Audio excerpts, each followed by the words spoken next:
The Chief Scientific Advisor must also be a bridge between government departments and science. Minister, while there are plenty of doctors in the Department of Health, there are very few technical postgraduates throughout our public service. We are far too reliant on external advice, which is important but must complement expertise within government, not replace it.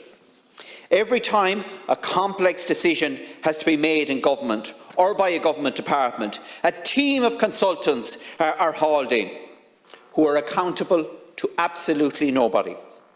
We exclude direct advice from experts in specialist fields who are funded by the public and whose individual academic reputation is based on providing impartial advice.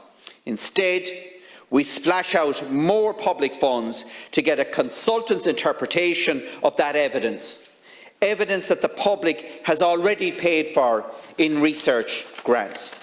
Right across our public service, we need focused incentives for those within the public service to upskill and to attract analytical skills into government departments, thus providing a better understanding of technical advice.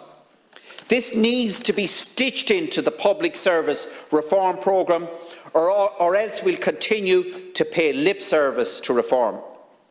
We have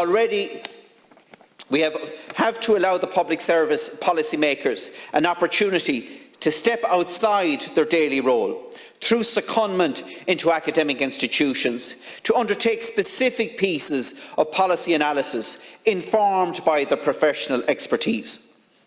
Without the ingraining of critical thinking into public service reform, we are just waiting for another groupthink disaster to happen, and sadly today we're all paying for that approach to our banking system.